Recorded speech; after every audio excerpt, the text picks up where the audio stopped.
You're listening to Astonishing Healthcare, the podcast hosted by Judy Health, focusing on the biggest issues affecting healthcare consumers, benefits plan sponsors, and health plans. We're covering how things truly work or don't in the U.S. healthcare system and pharmaceutical supply chain, and we're doing it in an astonishingly efficient way. Hello, and thank you for listening to this episode of the Astonishing Healthcare Podcast. This is Justin Vinieri, your host and Senior Director of Communications at Judy Health. And today in the studio, we've got an amazing panel of women pharmacists across our teams for what will be a fun discussion. I think this could become an annual tradition, actually. We're celebrating Women Pharmacist Day on the podcast. Obviously, we're a little late this year, but it's still American Pharmacist Month, and we're celebrating Pharmacy Tech's Customer Service Week was earlier this month. So I feel pretty good about it, and I'm super grateful that all of you could take the time. First off, we have some returning podcast guests. Allison Gallant, who was on all the way back on episode 18, What's the Right Path Post-Grad Options for Pharmacists, and Lorece Shaw is with us, who was on episode 17 on prior authorizations. Hope Nakazato as well, who explained why plan sponsors don't need to be afraid of switching PBMs on episode 50. And Cindy Strassner is the new guest. It's the first time on the podcast. So Allison, why don't you start us off with an introduction and we'll put a little twist on it this time around. Where'd you go to pharmacy school? What was your first job out of school? And what's your current role here at Judy Health?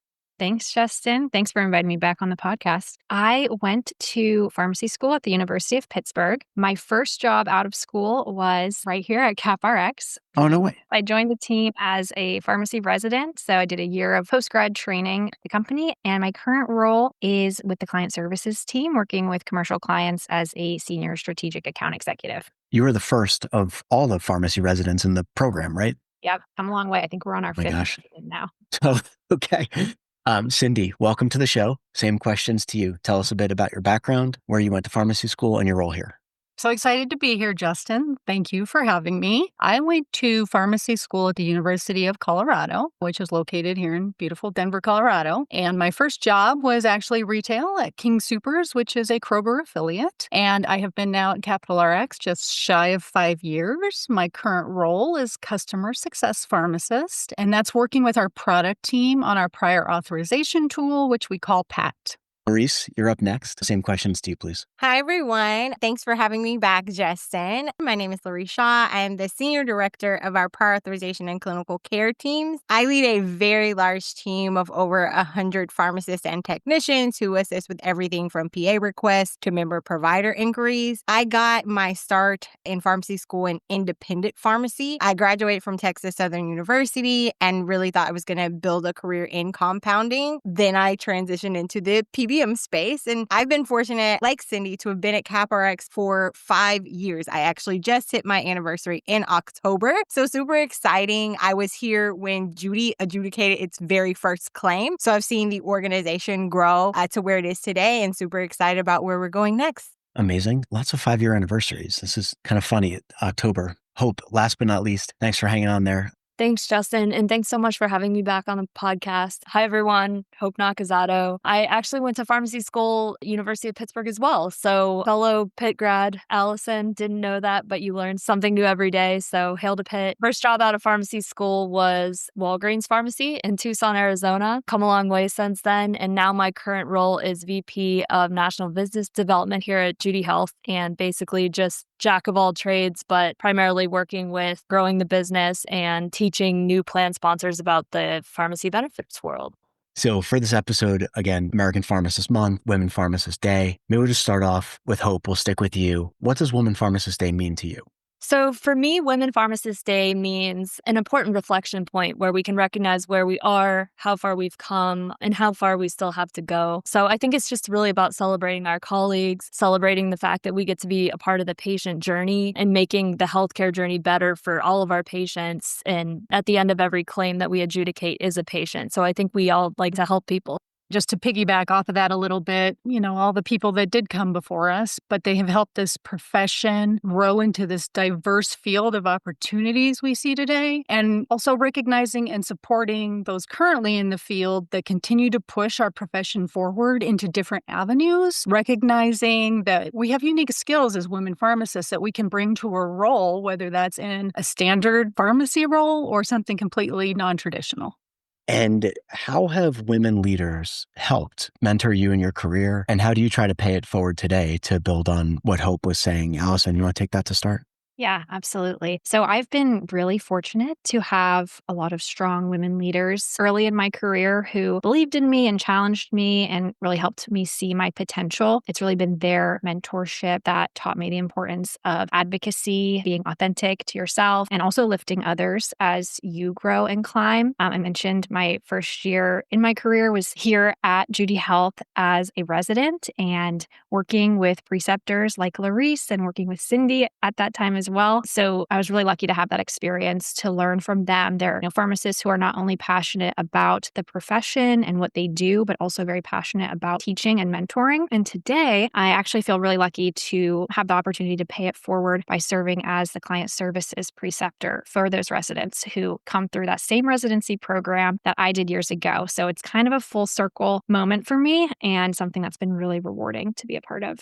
Thank you, Allison, for that. I actually credit my great leadership skills to my current leadership. I've been fortunate to be under the leadership of Sarah Azadi for the past 4 years, and she's been another fantastic women pharmacist who's appeared on this particular podcast. And one of the things that I really love about her is how she really believes in excellence and high standards, but also fiercely advocates for her team. And I think that that gives us the independence to lead and make decisions, which builds our own confidence and leadership skills. And I hope to pass on that type of leadership to people that I mentor as well. And I think that mentorship is not just about giving advice, it's also about once you've allowed the person to be independent, holding them accountable, but also giving them confidence to handle and tackle things on their own. And that's something that I've really learned.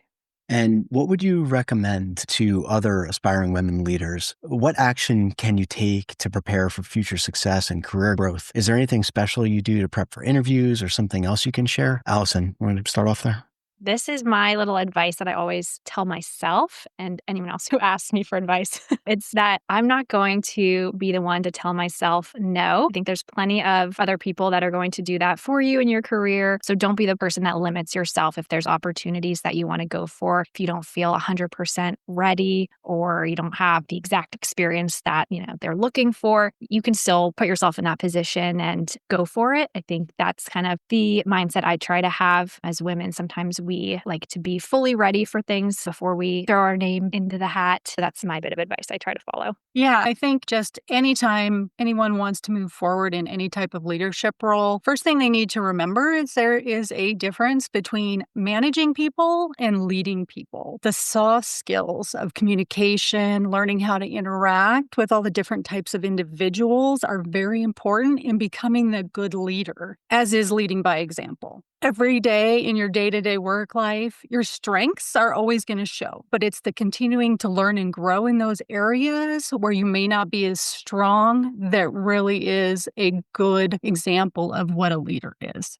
I love those two responses. Allison, I feel like your answer right there really highlights and resonates with Judy Health. We always like to say in sales, we never say no. So always say yes to everything, make it happen. And then, Cindy as well. I just really feel like being able to continue to grow both your strengths and weaknesses. I always recommend basically just leaving a job better than the way that you found it. We all have aspects of our job that we need to do and their standard job requirements, but I feel like going above and beyond has been what has helped me on my journey to find a part in the process that's broken and try to fix it. You don't always have to have the answer, but to be able to insert yourself and make something better and celebrating small wins as well.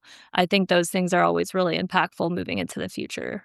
And I would assume as you go through, and I don't want to assume incorrectly, but to build on that hope, as you're thinking about next steps in a career, preparing for those, do you kind of keep track of what you've done to improve where you're leaving and then kind of highlight those in relevant ways for where you'd like to go? Yeah, that's interesting that you say that, Justin. I like to tell myself I would do that. So I do keep sort of a list to track actionable items. But I think when building out a resume or thinking about an interview, I think it's really important to go back and sort of do a reflection and just go through and what did you do above and beyond the typical job description that makes you stand out as an individual. And those are highlights that I feel bring value to the team and really make a difference for future teams. Makes sense. And then I love this question just because it makes me think all the time, like, what would I tell my younger self? So I'm going to ask you. Lorece, I'll start with you. What would you tell your younger pharmacist self if you could go back in time about anything, about where you would go, about how to get there? I would just say to be patient and be open to the journey. I think a lot of us, as you've heard, we start off our careers in other areas and we've now moved on to where we are today, which may not be what we saw for ourselves. And I think that that's okay. And being okay with things changing, with you growing and moving into different areas is something that I would want my younger self to be comfortable with. And I would encourage all pharmacists, where you think you are today, you never know where your career may take you. There's lots of new career paths also being created for pharmacists. And I think finding out about those, getting mentorship, and understanding where your career can take you can really go a long way. Lorece, that really resonates with me. I would probably tell my younger self not to worry so much. And similarly, you don't know where you're going to end up. So it was actually, for me, joining CapRx and doing the residency program was the result of another opportunity where that door closed. And at the time, that felt very scary and was very disappointed. And shortly after, finding the opportunity at CapRx, and now 4.5 years later, I can look back and be like, oh, thank God that, they said no to me then. So that kind of ties back to the previous question as well, is, when we hear no from others, it's all serving a purpose and it's going to work out. I love not worrying. It's like one of those things, someone said it, and I wish I could attribute it. Maybe I'll try to find it for the show notes, but 85% of the stuff you worry about doesn't happen. So just focus. Easier said than done, though. Oh, yeah, absolutely. Absolutely. Hope, do you want to chime in on this question? I'm curious, from being in the sales side and coming from a consulting background, like what would you tell your younger pharmacist self if you could go back? This is something that most of us resonate with, but I would tell myself to have more confidence. It's okay to be wrong, but it's not okay to not have a voice. But something specific to Capital RX, which I've really appreciated, is the amount of feedback that we give between teams. And I truly think that this has contributed to my growth more than anything else in my career, is being able to have that collaboration and feedback between all aspects of the company, right? Leadership, CEO, all the way down to individual contributors. But we're all able to give each other feedback and improve upon it. And I think being able to take that feedback now, and I'm still working on taking feedback, but being able to take that feedback and ingest it in and realize that constructive feedback doesn't mean that you're not succeeding in your role, but it's just an opportunity to continue on your journey. So that's really helped me. That's a great one. Okay. And I'm curious, Cindy, what's something you've accomplished that you're proud of over your career as a pharmacist? I think as pharmacists, we have so much opportunity to make a difference in the lives of our patients and members, regardless of the role that we're in, whether it's a retail role, a hospital role, or a non-traditional industry role. That could be helping a patient understand drug therapies, identifying drug interactions with the provider, or even helping a member find a lower cost alternative for a medication they can't afford. So for me, just knowing that we've had that positive effect in someone's life, how big or small, however it may be, that is the most rewarding accomplishment that I feel for my career has, it's gone across all boards. I've been a pharmacist a really long time in a lot of different fields. And there's always something somewhere that you just have that positive effect on someone's life. I agree. Working in the client side, we don't get as much of that direct patient, interaction, but those moments where we can assist a member and really make a difference on an individual level really remind me of, why we got into pharmacy in the first place. And that's, to help the patient at the end of the claim, like Hope said. One thing in my career that I've accomplished that I'm proud of, I have been tasked with the responsibility of training all of our client services new hires on clinical topics. So our pharmacists that join the team as clinical account managers, but also our non-clinical team working in a PBM and in the pharmacy world, there's a little bit of clinical that you need to know as well in those roles too. So that's something that I take a lot of pride in. And it's really cool to look at our team. And as much as Judy Health has grown over the years, as I've been training some of our team members for a couple of years now, I look and I'm kind of in a unique position where I gotten to know most of our team members. So that's been really special for me to be able to interact with so many of my colleagues. It's awesome. And Lorece, I'm sure given your role, you have plenty of stuff that you can recount that left a mark in a good way in terms of the clinical programs you've overseen, including trying to make prior authorizations easier is a big lift. So I'm going to ask you this question. As a woman pharmacist, a leader here, what do you think your biggest obstacles have been and how did you overcome them? Great question, Justin. I really don't find necessarily being a woman very challenging. This is just who I am, and I've always been. I think, if anything, one of the obstacles can be sometimes perception, how other people may see you as not only a woman, but an African-American woman at the senior leadership level. People might make assumptions about your capabilities and qualifications. For me, the way I overcome this is just by being prepared and showing up with confidence. I think that when you know your stuff and people know that, those actions speak louder than anything. And when you're able to demonstrate that consistency, people take notice and they know that when you're speaking, you have something to say. And I just try to model that for myself and other women in this field to be a method of representation for them. Well, that is amazing feedback, Lorece. And here we are. Last question. I'm not going to go with the most astonishing thing because you're all amazing and you have such great stories. I'm going to go with, what are your hopes for the future of pharmacy and women's role in it? Allison, you want to take that first? I hope to see pharmacy continue to evolve as, a central force in healthcare innovation, and Judy Health really leaning into that as well. And I think, to see women leading that charge is something that I hope to see as well, whether that is in executive roles and positions, shaping policy, driving clinical strategies, and mentorship as well with the next generation, as we've seen that's been impactful for all of us here. I just hope that we can continue to move forward and not backward. I feel like we've come a long way in this industry, but something that really resonated when I was getting my license was that we would all be able to practice at the top of our licenses. And so I hope we can continue to do that. And I'm really grateful for companies such as Judy Health that allow us the ability to fix a broken industry and really continue to make healthcare better for patients around us. I'd like to continue to see pharmacists expand their role as a point of care at the patient level. States vary on what they allow pharmacists to do, but they are the most seen healthcare provider by most patients and most easily accessible. So increasing the prescribing ability of pharmacists, their ability to order labs and manage therapies so that patients get that kind of healthcare at an easier place where they can see every day. They can go in and see their pharmacist.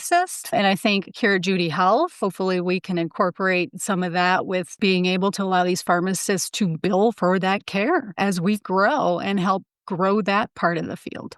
Lorece, close us out. You're going to fix prior authorization for the entire country. No pressure. That is my hope. I will try, Justin. We will try. Here at Judy Health, that is something that we prioritize, is making our prior authorization process more seamless and more member-friendly, because we know it is a pain point. And so hopefully through our technologies, we can continue to build on that and build solutions that continue to fix a broken industry.